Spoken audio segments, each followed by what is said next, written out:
7 வருஷத்துக்கு முன்னாலே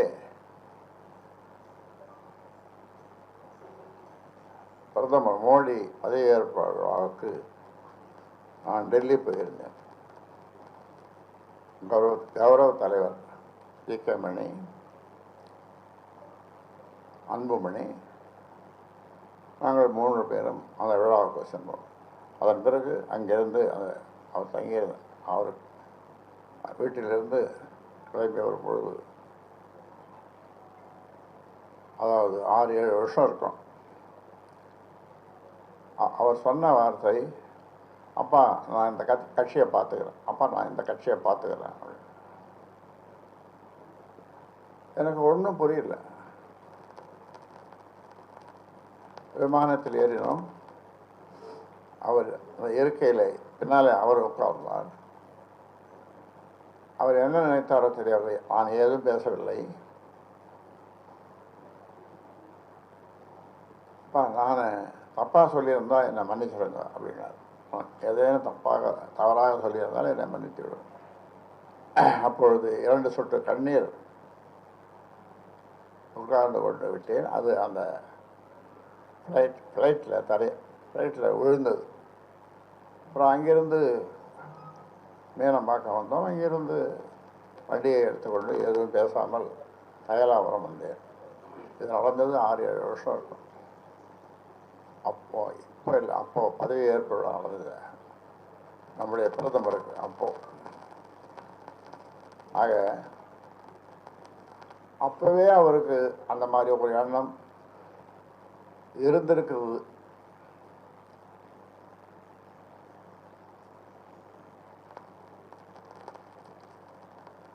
அதன் பிறகு அவர் எப்படி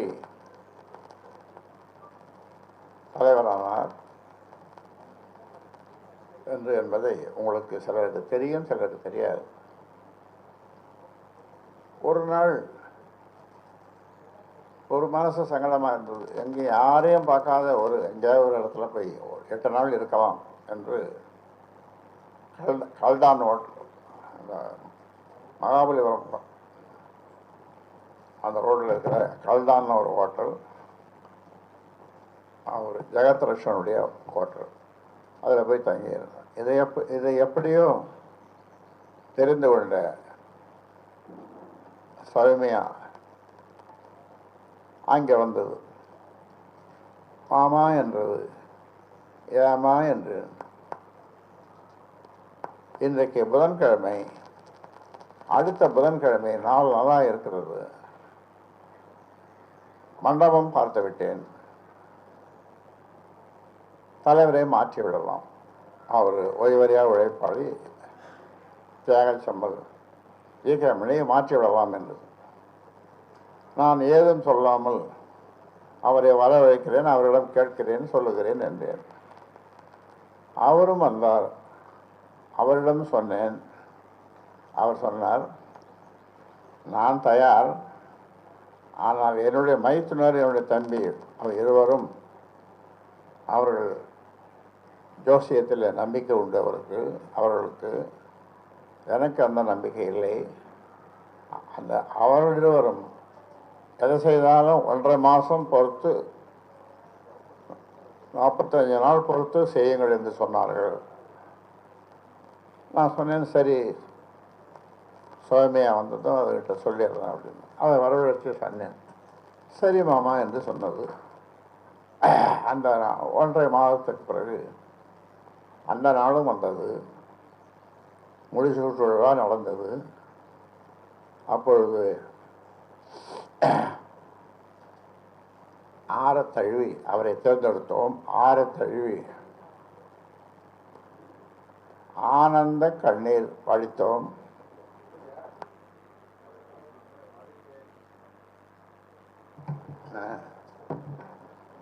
ஆனந்த கண்ணீர் வடித்தேன். அப்பொழுது நான் பேசும்பொழுது சொன்னேன், என் குடும்பத்தைச் சேர்ந்த பெண்கள் யாரும் கட்சி நிகழ்ச்சிக்கோ மற்ற நிகழ்ச்சிக்கோ கட்சி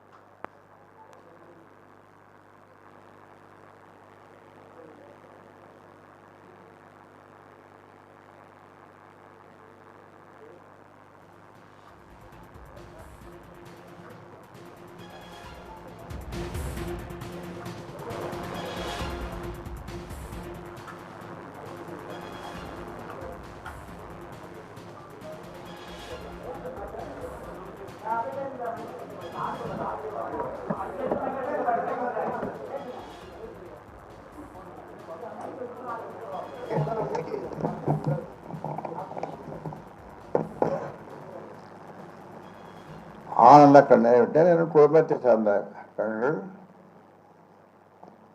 அரசியலில் வேண்டாம், உங்களுக்கு அரசியலில் ஈடுபடக்கூடாது என்று சொன்னேன். ஆனால் இப்போது நடப்பதெல்லாம் உங்களுக்கு தெரியும்.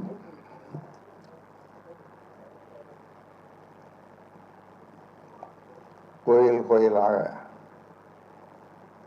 இதுவரைக்கும் 1000 கோயில்கள் போயிருப்பேன். அது அவருடைய உரிமை. அதில் நான் அதை பற்றி எதுவும் சொல்லவில்லை. ஆனால் என்ன வேண்டுதல் என்று எனக்கு தெரியவில்லை. என்னுடைய ஜோசியத்தை ஆத்தூரில் இருக்கிற ஒரு ஜோசியரிடம் திடீரென்று 2 பெண்கள் போய் பார்த்தார்கள். அந்த ஜோசியர் சொன்னான், அந்த ஜோசியரை பார்ப்பதற்கு ஏற்பாடு செய்த இப்பொழுது மாவட்ட செயலராக போட்டிருக்கேன். அவன் சொன்னான், இந்த மாதிரி ஜோசியம் 7 தலைமுறையில் இருக்க நான் பார்த்ததில்லை. 7 தலைமுறை இவர். அப்படிப்பட்ட ஜோசியம் அவர். இவர் குடும்பத்தை சேர்ந்த எல்லோரும் பேரன் பேத்திகள் யாருக்கும் எந்த தோஷமும் எப்பொழுதும் வராது என்று சொன்னார். அதாவது எங்கள் அப்பா இருக்கும்போது அவரு ஜோசியத்தில் நம்பிக்கை உண்டு. எல்லா ஜோசியமும். எனக்கு அந்த ஜோசியத்தில் நம்பிக்கை கிடையாது. எதுக்கு இதை சொல்கிறோன்னா, அப்பொழுது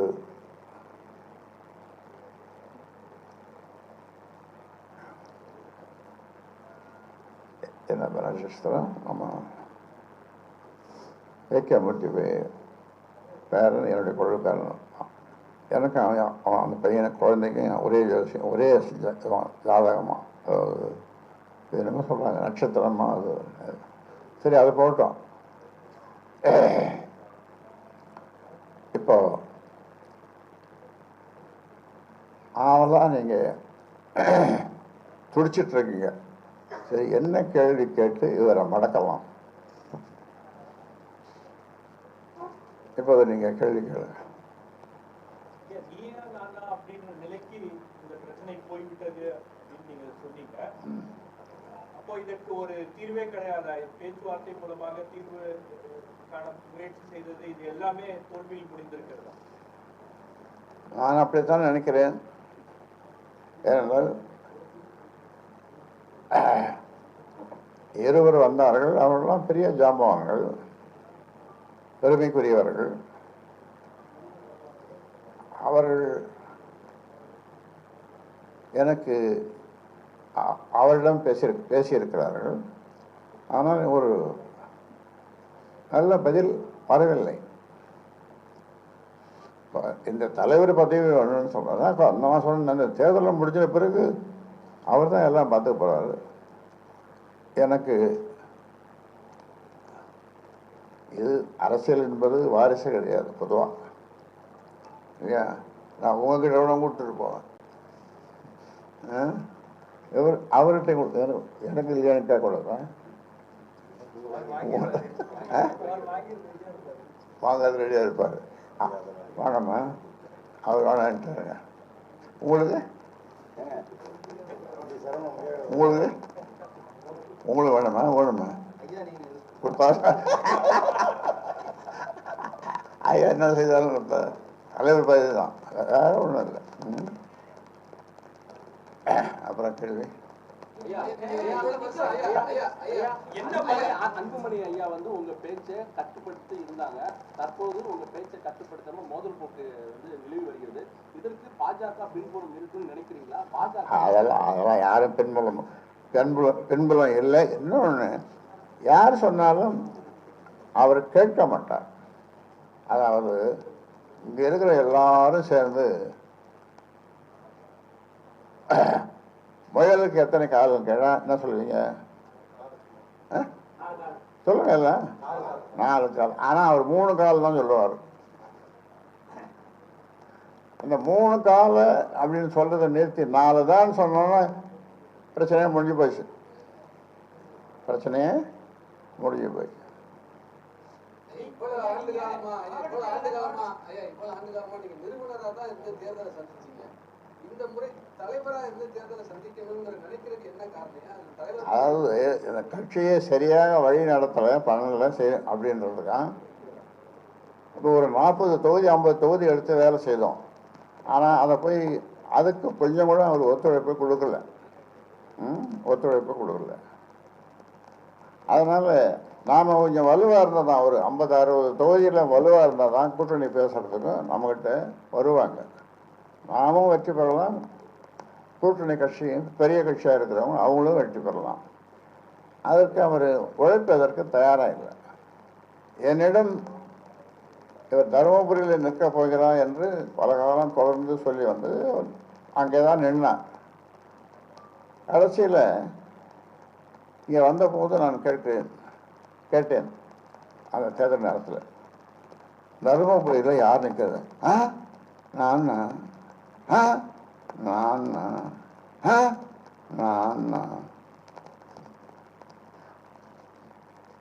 அப்புறம் பார்த்தா காலையில் அங்கே ஒரு கோஷம், பாரத் மாதாக்கு ஏன்னு அங்கே நீங்கள் புலரம் போட்டுக்குத அந்த இடத்துல கோஷம் எனக்கு தெரிஞ்சது. என்னடா இது? அப்புறம் விருந்துக்கு ஒருத்தரை கூப்பிட்ருக்காங்க. அவரெல்லாம் 64 வகையான பதார்த்தங்கள் அது எல்லாம் போட்டு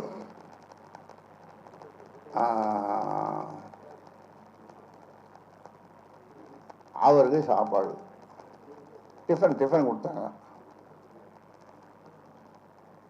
அதுவும் எனக்கு தெரியாது.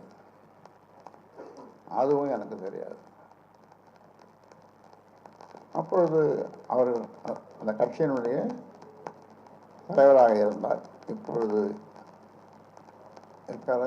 இல்லை, இப்பொழுது இல்லை. அதன் பிறகு என்ன ஆச்சுன்னா, நான் நிற்கலை, சௌமியா தான் நிற்கிதுன்னு சொன்னார். நாங்கள் பொதுக்குழுவில் சொன்ன மாதிரி நம் குடும்பத்தை சேர்ந்த பெண்கள் இந்த மாதிரி வேண்டாம் அப்படின்னு சொன்னதுக்கு எதிர்மாறாக நிற்கக்கூடாதுன்னு அப்படின்னு நான் சொன்னேன். அதன் பிறகு தருமபுரிக்கு வேட்பாளரையும் அறிவிச்சிட்டோம். அரசாங்கம்னு ஒரு பையன், அது ஊடகங்கள்லாம் வந்துடுது, அவர் தான் வேட்பாளர் அப்படின்னு. அப்புறம் என்னுடைய சின்ன மகளை பெரிய பேரன் எல்லாம் சேர்ந்து என்கிட்ட கெஞ்சினா போதுமா, கூத்தாடி வாதாடி எல்லாம் பண்ணி, சரி இவ்வளோ நேரம் கூத்தாடுறீங்க, வாதாடுறீங்க, பேசுகிறீங்க, சரி போய் நிற்கட்டு நின்று தான் போட்டோம் அப்படின்னு சொல்லிட்டேன். அவன் போய் எங்கள் அந்த மூலையில் இருக்கிற ரூமில் அன்புமணிக்கிட்ட சொல்ல, அப்பா மாற்றிக்க மாட்டார், அவர் உறுதியாக நிற்பார், நம்ப முடியாது அப்படின்னு. அப்புறம் என்ன சொன்னேன், உண்மையாக தான் சொல்கிறேன் அப்படின்னு. அப்புறம் சௌமியா வந்தது. அப்புறம் நான் சொன்னேன் அந்த விருந்து. அப்புறம் பேசி என்னை கையெழுத்து போட வைத்தார்கள். நான் கையெழுத்து போட்டேன்.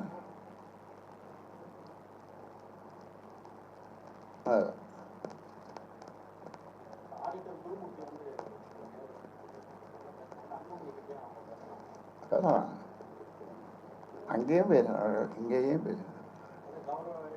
இங்கே பேசிவிட்டு என்னை சென்னைக்கு வர சொன்னார்கள். சென்னையிலே இருவரையும் சந்தித்து பேசினேன்.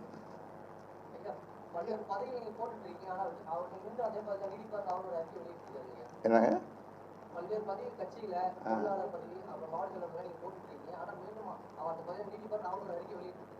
ஆமாம்மா, எங்கள் பொதுச் செயலாளர் எங்கே இருக்காருன்னு உங்களுக்கு தான் தெரியும், ஊடகங்களுக்கு தெரியும். அவரை தேடிக்கொண்டே இருக்கோம். அவர் வெளியில் இருக்கிறாராம், எங்கே தரையில் இருக்கிறாரா, 7 ஸ்டார் ஹோட்டல் 5 ஸ்டார் ஹோட்டலில் இருக்கிறாரா, அப்படி எப்படி ஃபாரின் சரக்கோடு இருக்கிறாரா, இல்லை தண்ணீர் குடித்து கொண்டு சாதாரண தண்ணீர் குடித்து கொண்டு இருக்கிறாரா என்பது தெரியவில்லை. உங்கள் மூலமாக நான் தெரிந்து கொள்ள ஆசைப்படுகிறேன். 46 ஆண்டுகள் நீ கடுமையாக உழைத்து பாமக என்ற ஒரு கட்டமைப்பை இந்த பொதுச் செயலை பற்றி உங்களுக்கு தெரியுமா? தெரிஞ்ச சொல்லுங்க. இப்படி நான் சொல்கிறது ஒரு கேள்வி. 7 ஸ்டார் ஹோட்டல் 5 ஸ்டார் ஹோட்டலில் நல்ல ஃபாரின் சரக்காக வாங்கி கொடுத்து தண்ணி அடிச்சுக்கிறாரு. கலத்தி சென்று பணமாவது தண்ணி அதெல்லாம் கொடுக்கும். இங்கே என்ன சொன்னார் இப்போ ஒரு பொதுச் செயலாளர், நான் துணிமணிலாம் அங்கே தேனி மாவட்டம் தான் ஒரு சொந்த ஊர், அங்கே வச்சுட்டு வந்துட்டேன். இங்கே இவர் தங்கியிருக்கிறது ஒரு அறை ஒன்று கொடுத்துருக்கேன் அங்கே பின்னால் இவருக்காகவே ஒரு ரூம். அதில் கதவு இல்லைன்னார். அப்புறம் கதவு உடனே போட சொன்னோம். திரும்பி வருவார்னு பார்த்தா அப்புறம் இந்த மாதிரி கேள்விப்படுறோம். அவர் மிதக்கிறார் மிதந்து கொண்டே இருக்கிறார் என்று கேள்விதான். எவ்வளோ தூரம் உண்மை என்னன்னு தெரியாது. 46 ஆண்டுகள் நீங்க கடுமையாக உழைத்து பாமக என்ற ஒரு கட்டமைப்பு உருவாக்கி இருக்கீங்க. இப்போ உங்க மோதல் காரணமாக 96,000 கிராமங்கள், 96,000 கிராமங்களுக்கு என் கால்கள். இப்போ மோதல் காரணமா தொண்டர்கள் சோர்வடைந்து அந்த கட்டமைப்பு உடைகின்ற ஒரு சூழ்நிலை உருவாகிட்டு அது கிடையாது. ஏன்னா எப்பொழுதும் தொண்டர்கள் கிடையாது. அவங்க மக்களுக்கு தொண்டு செய்கிறவர்கள், மக்களுக்கு தொண்டு செய்கிற அவர்கள், மக்கள் தீர்ப்பே மகேசன் தீர்ப்பு என்று சொல்வேன். மக்களுக்கு தொண்டு செய்கிறவர்கள் அவர்களை போய் என்னுடைய தொண்டர்கள் என்று சொல்ல முடியாது. அவர்கள் நான் முதல்ல சொன்ன மாதிரி அவர்களெல்லாம் வழங்கப்பட வேண்டிய ஒரு தெய்வங்கள். உடனுக்குடன் செய்திகளை தெரிந்து கொள்ள சன் நியூஸ் பெல் ஐகானை கிளிக் பண்ணுங்க.